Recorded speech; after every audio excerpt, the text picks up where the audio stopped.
Magandang gabi sa inyo guys. Magluluto na naman tayo ng gata. Adobo sa gata. Ito yung ayan yung tambakol, ulo ng tambakol.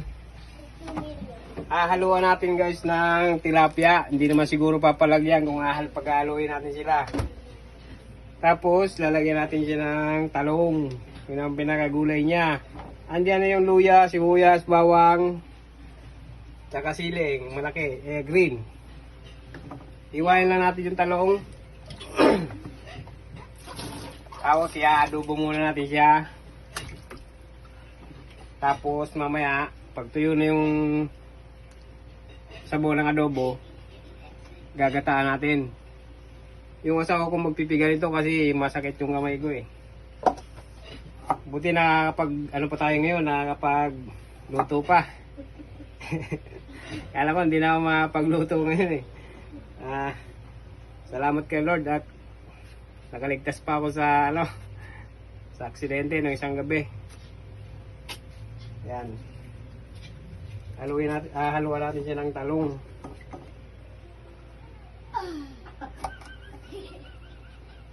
Yan. Talong.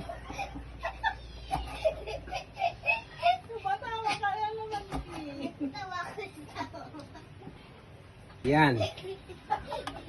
Tapos lagyan natin siya ng kaunting toyo.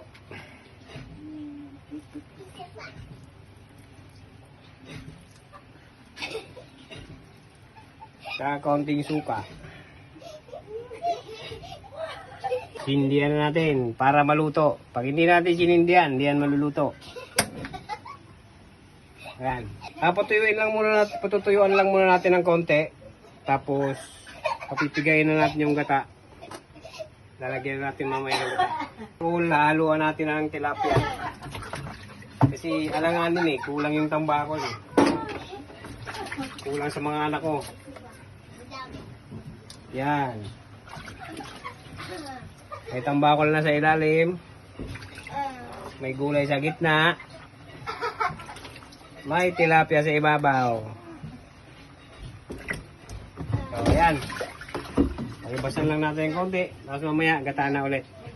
Ayan guys. Naibas na yung toyo. Ito yung adobo natin. Ayan.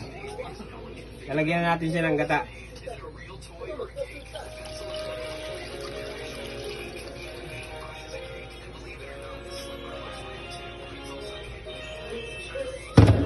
Yan.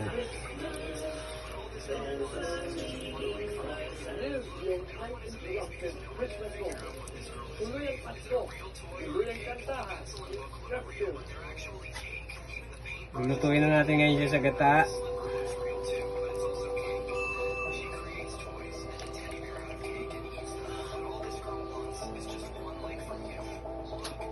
Lagyan natin ng asin.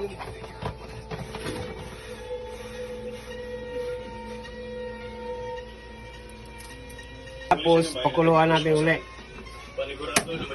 Maya-maya, pag medyo konti na yung sabaw, ito na yan. Balikan natin siya mamaya. So, ito na guys. Luto na yung ating adobo sa gata. Ayan. Titikman natin siya kung okay na yung timpla. Napakasarap. Kaya matutuwa rin ito yung asawa ko. Tsaka yung mga anak ko. Okay. Mga anak, kaya na tayo. Yeah! Ganda kami guys. Kakain na kami.